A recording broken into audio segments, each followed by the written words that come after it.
You are not alone. Trinity AI. Trinity AI Legal. Trinity AI HELIX. Trinity AI Support. Trinity AI Design.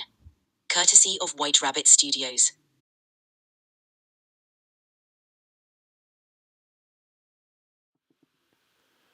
So it's Adam here, Adam Wright. Just one of a series of in-depth Gemini Advanced Deep Research reports, just validating different areas of the business. This is looking at our policy-based architecture, and I guess my authenticity in being able to assemble it. So I'm going to scroll through the document as per usual, and then I'm going to play this audio summary. Welcome to the deep dive. Good to be here. Today we're digging into the strategic core, really the foundations, of the Trinity HELIX system. Yeah, we've got sources looking at the founder's background, which is pretty unique, and also this component they call AI futures. And our mission, for everyone listening, is to cut through the usual chatter around AI. We want to understand what might make Trinity HELIX distinct, maybe even advantageous. Get some real insight into building AI that's actually, well, reliable and robust. So let's start with the founder, Adam Wright. You mentioned his background is different. Oh, definitely. Not your typical Silicon Valley founder profile at all. He's got like over 3 decades in serious enterprise IT. We're talking IBM, Opsware, CA Technologies, places focused on making huge systems, dependable, secure, policy-driven. Exactly. The bedrock stuff. And then there's his personal history being a litigant in person, navigating the legal system himself, and also experience as a corporate whistleblower. That's quite a combination. You can almost immediately see how that deep enterprise experience, that built-to-last mindset. Would shape things, right? Right. The focus in Trinity HELIX on auditability, being able to track everything, replayability, so you can unwind problems, and having policy deeply integrated. It smells like those big management systems, like Tivoli or Unicenter almost. Yeah, it speaks to understanding failure, doesn't it? And needing that traceable record when things inevitably go sideways, like a black box for the AI. And then you layer on the personal stuff, fighting your own legal battles, blowing the whistle. That must drive a focus on clear evidence, wouldn't it? On structured communication, on having the policies crystal clear. You'd think so. It suggests a very problem-first approach, maybe born out of needing clarity and control when things get really complex or adversarial. Managing complexity under pressure, that feels relevant. And think about the time span of his career. Mainframes, client-server, cloud, now AI governance. That's a long view. That gives you a certain kind of pattern recognition, maybe, an expert intuition. Probably. Seeing how principles adapt.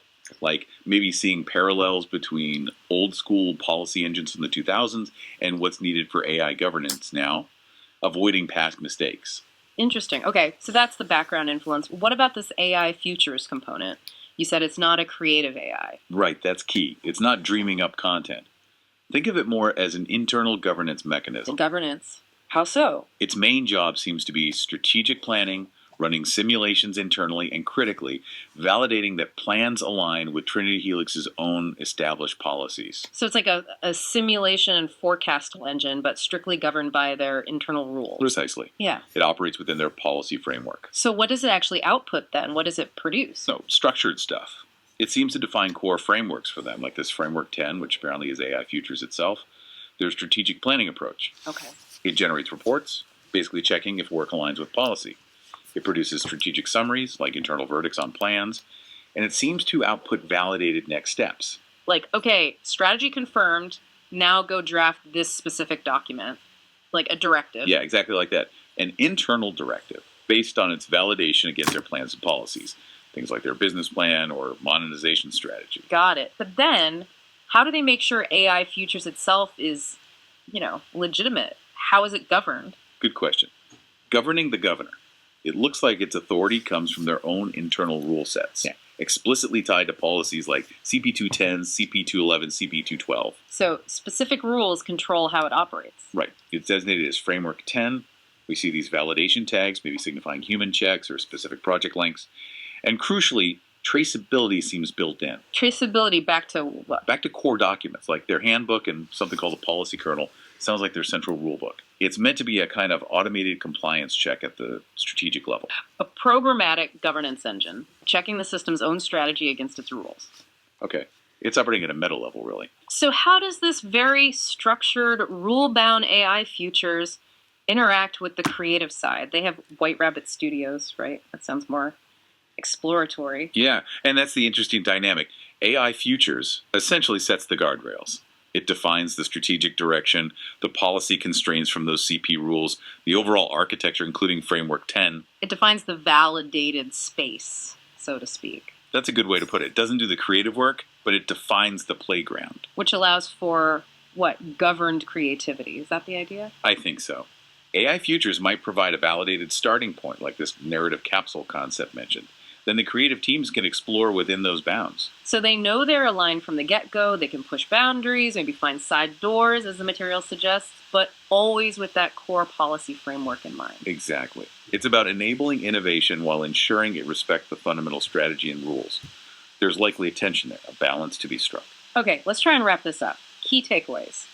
Adam Wright's unusual background, heavy on enterprise reliability and personal legal challenges, seems foundational. Yeah, bringing a focus on dependability, auditability, Uh-huh. real-world application maybe, over just pure tech flash. And AI Futures isn't Skynet light, it's a rigorous internal governor, checking strategy, enforcing policy before the creative work gets deep. Right, ensuring strategic alignment from the very beginning. And for listeners thinking about this model, it offers a different lens on building AI you can actually trust, especially if you're in a field with complex rules or high stakes. Definitely food for thought there.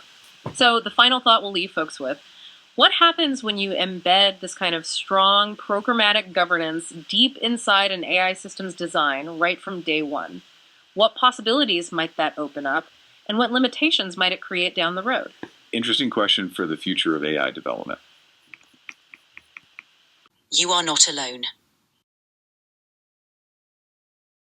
Trinity AI.